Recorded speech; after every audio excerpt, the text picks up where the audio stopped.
Muy bien, buenos días a todos. Hoy 1 de marzo, un día muy especial para el Uruguay, porque hoy comienza un nuevo gobierno, que hoy a partir de la tarde va a haber una asunción del nuevo presidente. Y nosotros como cristianos queremos hablar hoy sobre cómo debe ver la política el cristiano. ¿Cómo debe ver la política el cristiano? ¿Dónde vamos? ¿Dónde estamos? ¿Cómo nos integramos? La primera cosa que estamos gozosos de comenzar en nuestra democracia, un nuevo partido empieza a gobernar, unas nuevas personas empiezan a gobernar, y nosotros como cristianos, ¿qué nos corresponde hacer o qué parte tenemos en todo esto? ¿Y cómo debemos verlo? ¿Cómo es nuestro objetivo como cristianos? ¿Cuál es nuestro punto de vista sobre el cristiano? Y si hay algo que enciende la chispa de la discusión es la política, ¿no? Aparte del fútbol, inmediatamente empiezan las discusiones en la parte de nuestro trabajo, amigos e iglesia también, no es ajeno, es un debate espontáneo que inmediatamente comienza ya en los pasillos de donde estemos, ¿no? En nuestro barrio, en nuestro trabajo, en donde estemos, en un supermercado, enseguida empieza ese debate. Pero nosotros, como seguidores de Cristo, ¿cuál debe ser nuestra actitud y nuestra participación en la política? Se ha dicho que la religión y la política no se pueden mezclar, pero ¿realmente esto es cierto? ¿Podemos tener opiniones políticas fuera de las consideraciones de nuestra fe cristiana? La respuesta es no, no podemos. La Biblia nos da dos verdades en cuanto a nuestra actitud hacia la política y el gobierno. La primera verdad es que la voluntad de Dios se impregna y reemplaza cada aspecto de nuestra vida. En Mateo capítulo 6, versículo 33, dice: mas buscad primeramente el reino de Dios y su justicia, y todas estas cosas os serán añadidas. Los planes y los propósitos de Dios están fijados y su voluntad es inviolable. Lo que Él se propuso lo va a llevar a cabo y ningún gobierno puede frustrar la voluntad de Dios. Vamos a ver, por ejemplo, en el libro de Daniel, en el capítulo 4, Daniel capítulo 4,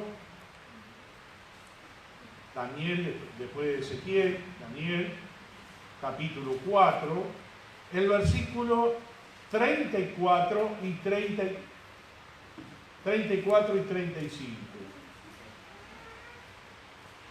Dice así: mas al fin del tiempo yo, Nabucodonosor, alcé mis ojos al cielo y mi razón fue devuelta, y bendije al Altísimo, y alabé y glorifiqué al que vive para siempre, cuyo dominio es sempieterno y su reino por todas las edades.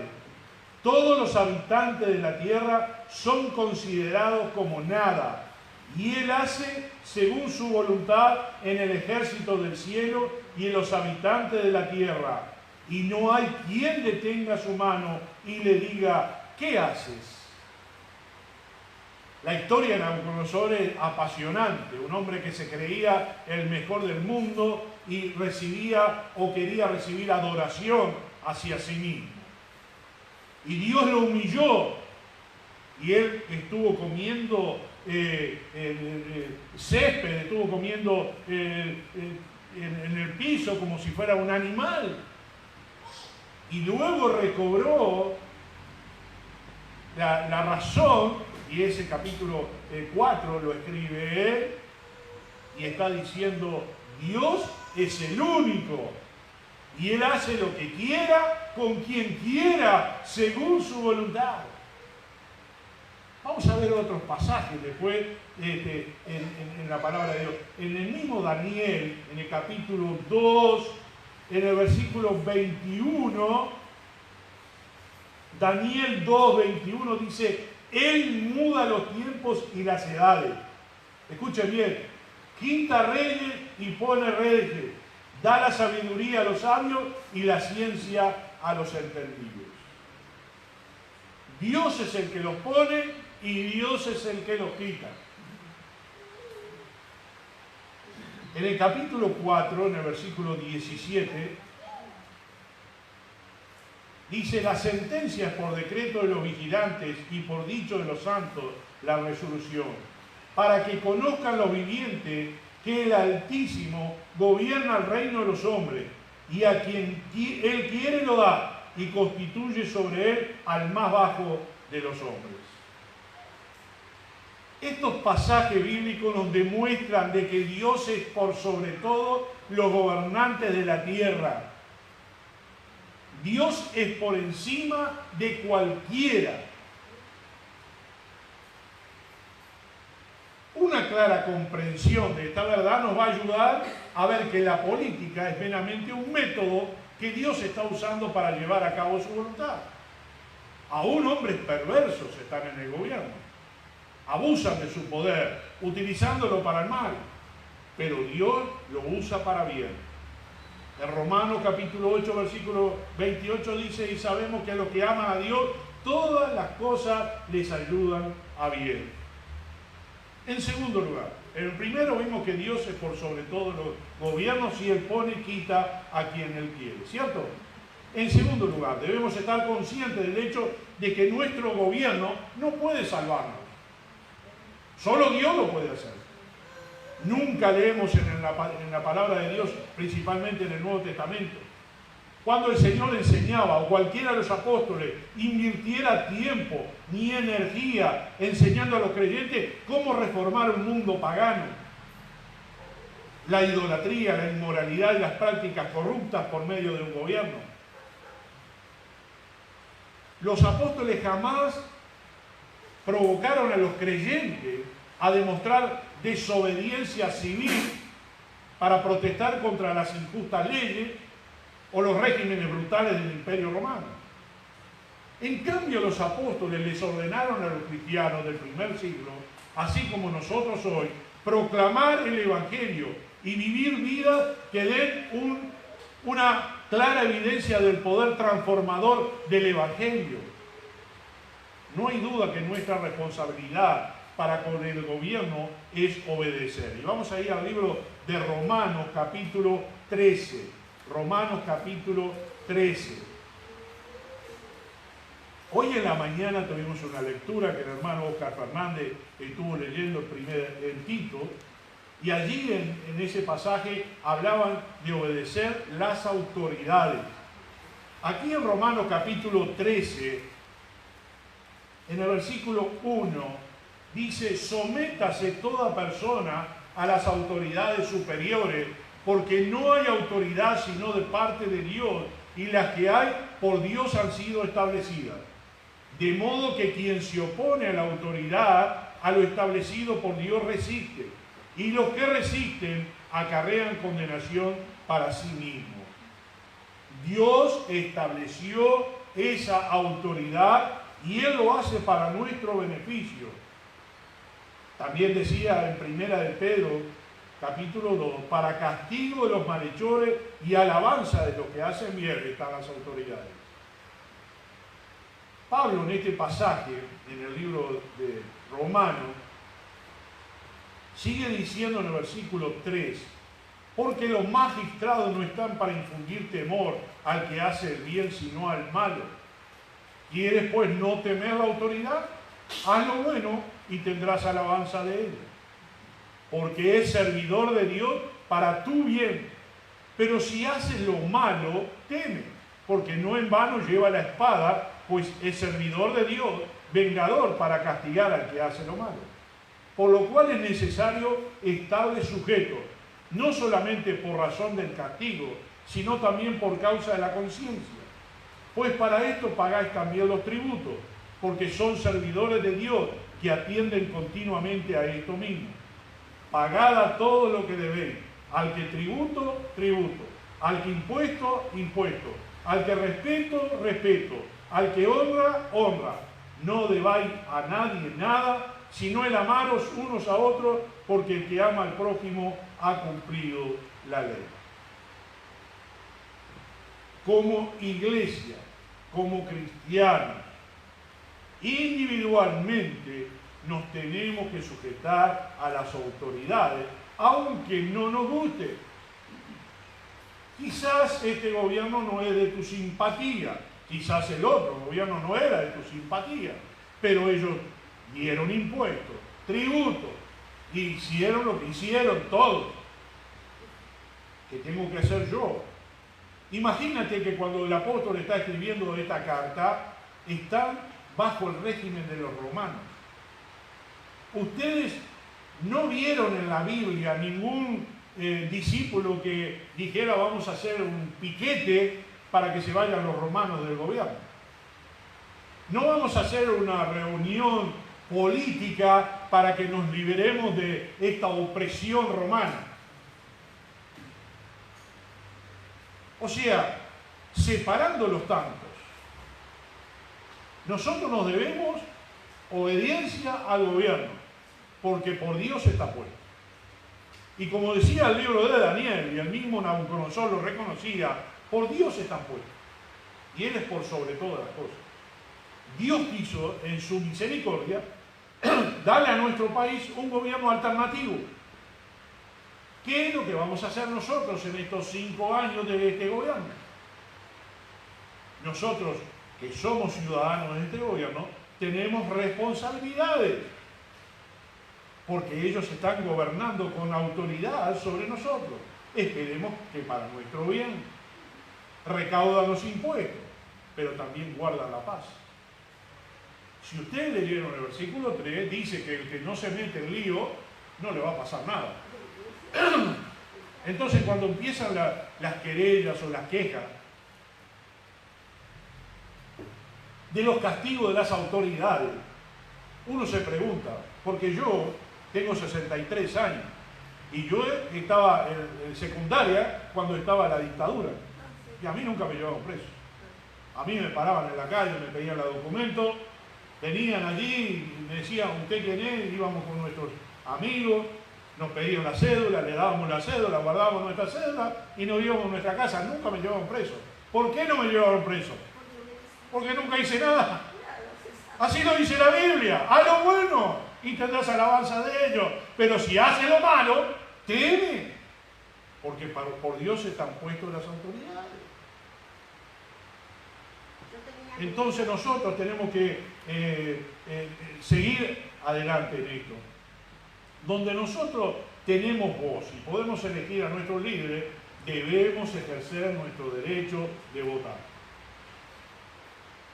Hay algunos que predican que los creyentes no tienen que votar, porque por Dios han sido puestos y Dios los pone y los saca. Y nosotros tenemos una autoridad que nosotros tenemos que conservar, pero también tenemos un derecho como ciudadanos de elegir a nosotros a quien se parezca lo más parecido a nuestros pensamientos cristianos, morales, altos, altruistas, como Dios nos manda en su palabra. La religión no es que no permite a cristianos votar, sino que todo lo contrario, tenemos que utilizar nuestros derechos y buscar a los gobernantes los más fieles que sean. No vamos a poner la mano en el fuego por nadie. Pero si yo veo autoridades que están en contra de la palabra de Dios, votando en leyes en contra de la moral de Dios, yo no los puedo votar.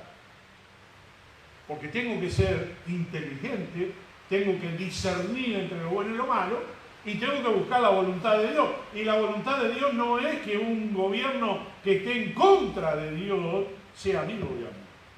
Porque yo tengo un derecho en la votación y lo puedo hacer. Y debo hacerlo. En nuestro país, en Uruguay, es obligatorio el voto. También podemos votar en blanco, también podemos arrugar la hoja y va a ser anulado nuestro voto, y entonces nuestro voto no contaría para nada. Pero yo creo que como ciudadano, yo tengo una responsabilidad de llevar el mejor gobierno que podamos tener en Uruguay. Por bien mío, por bien de nuestra familia, por bien de nuestros nietos, por el futuro de nuestro país.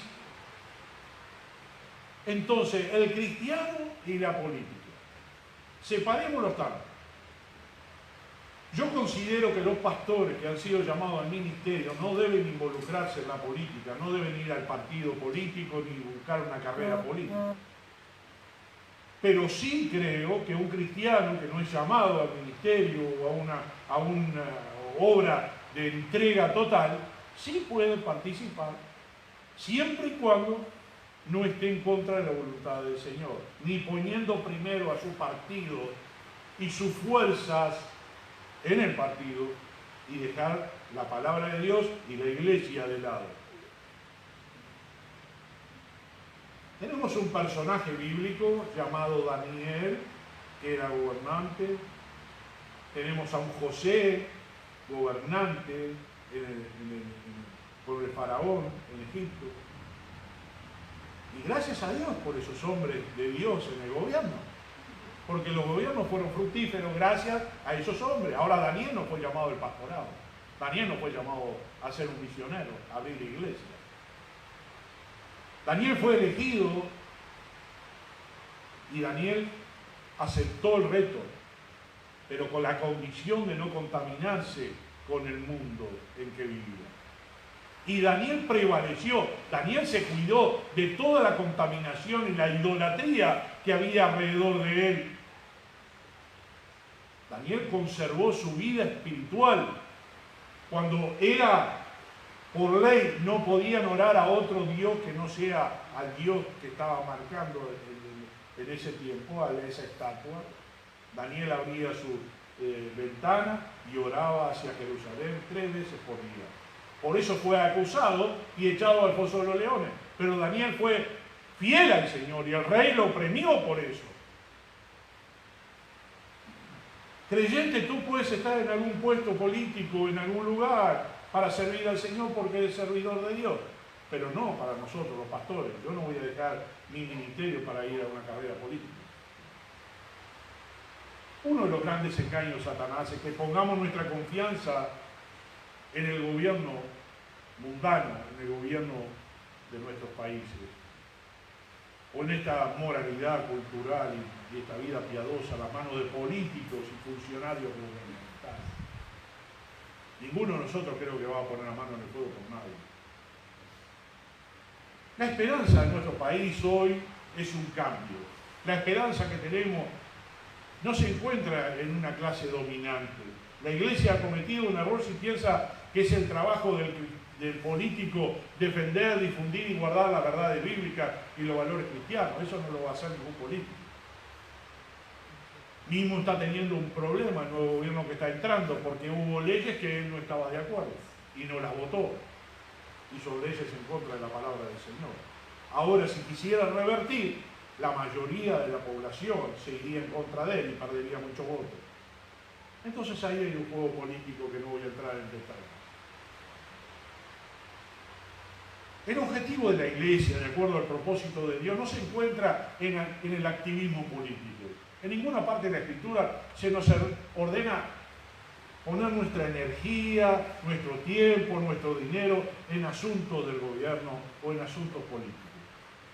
Nuestra misión radica no en cambiar a la nación a través de las reformas políticas, sino a cambiar los corazones a través de la palabra de Dios. Cuando los creyentes piensan que el crecimiento y la influencia de Cristo pueden de alguna manera ser aliados a la política gubernamental, están corrompiendo la misión de la Iglesia. Puede ser que tengamos algunos creyentes en el Parlamento hoy, gloria a Dios, por su vida, por su dedicación y todo lo demás. Pero no es nuestra prioridad buscar un cargo político o la carrera nuestra que sea un cargo político, porque así vamos a ayudar a cambiar el mundo. Yo diría que mejor sigas en la misión de la Biblia, en la misión de la palabra de Dios. Es cambiar al mundo a través de la palabra del Señor, a través de la sangre de Cristo, para que tengan vida eterna, no para que tengan una buena vida aquí en la tierra. Nuestro mandato cristiano es propagar el Evangelio de Jesucristo, predicar en contra del pecado de nuestro tiempo. Solo cuando los corazones de los individuos en una cultura sean cambiados por Cristo, esa cultura comenzará a reflejar el cambio. Muchos dicen, los jóvenes, ¿cómo los vamos a educar ahora que están perdidos? Y hay frases como que la escuela no es su primera educación. La primera educación es el hogar.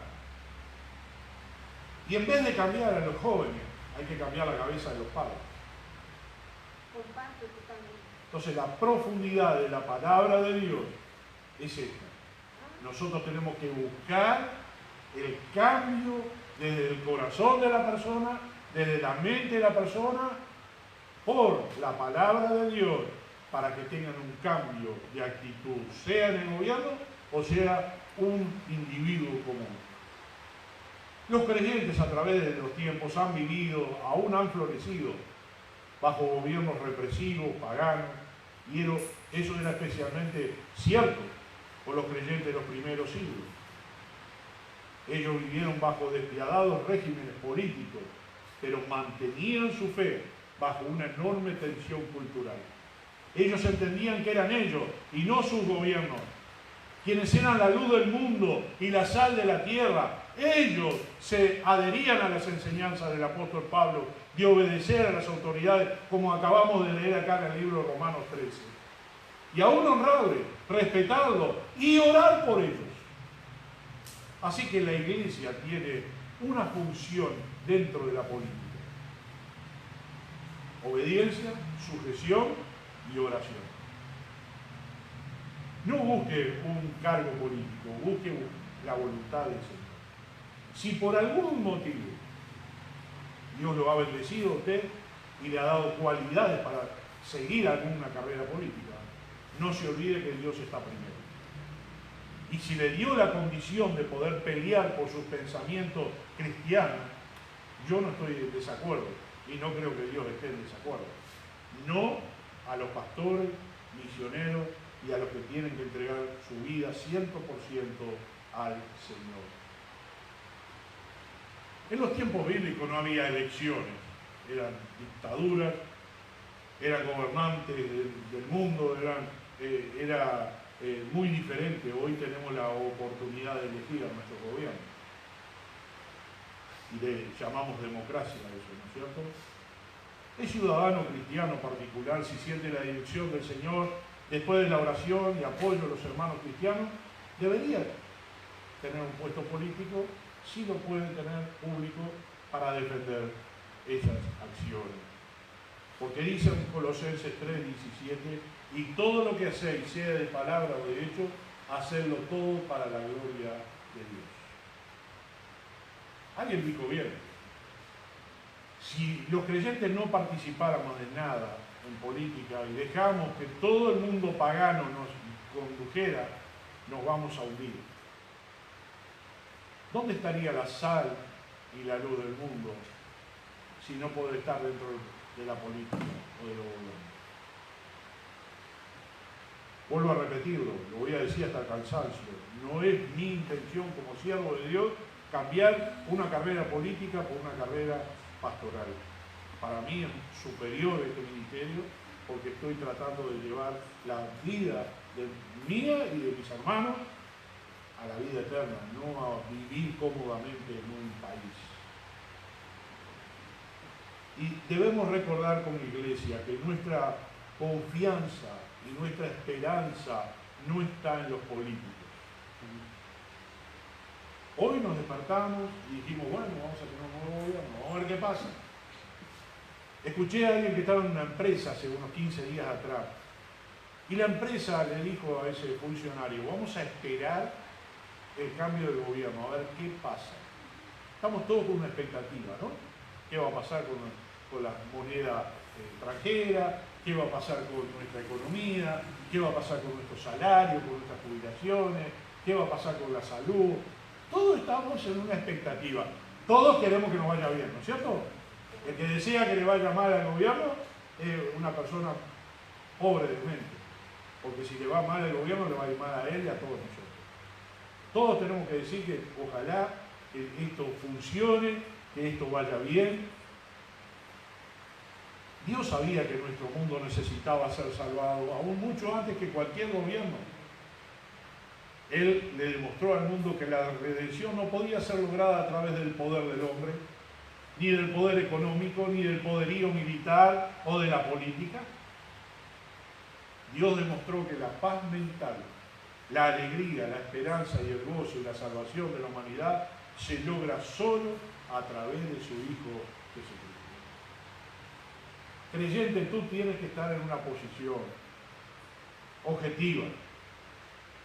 Te lo he dicho, te lo vuelvo a repasar.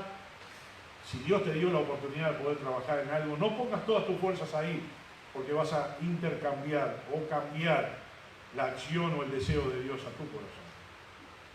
Pero si Dios dio la oportunidad a un creyente de estar en la política, que le dé honra a Dios y honre también su palabra y también defienda nuestros principios bíblicos, porque nosotros nos debemos a Dios primeramente y a todas las cosas. Amado Padre que estás en el cielo, te damos gracias, Señor, por este día, te damos gracias por lo que va a pasar en este día, por lo que ya está pasando. Y oramos a ti y pedimos, Señor, por este nuevo gobierno, que tú lo bendigas, que tú le des las luces necesarias para encaminar a nuestro país por el mejor camino que sea posible, que nuestras economías, que nuestra familia, que la educación de nuestros hijos, de nuestros nietos, la salud de toda la familia y todo lo que corresponde a nuestra vida, sea bendecido nuestro gobierno para poder crecer como patria, crecer como familia y poder desarrollar nuestros trabajos, nuestros estudios, nuestras carreras en este país. Y aún, Señor, lo que es la misión de la Iglesia, que no sea trastocado ninguna de las oportunidades que tenemos de poder predicar el Evangelio, que no se niegue, Señor, en nuestro país poner piedras de tropiezo al Evangelio y a tu palabra, sino que podamos ser reconocidos como autoridad bíblica para llevar adelante nuestra vida y la vida de los que nos siguen. Te damos gracias por Jesucristo que nos salvó y ponemos nuestros ojos en Dios. Primera cosa es poner nuestros ojos en el Señor y en la salvación y en la vida eterna. Y bendice a los funcionarios cristianos que están defendiendo nuestros principios bíblicos en el gobierno. Te damos gracias y pedimos tu bendición en el nombre de Jesús.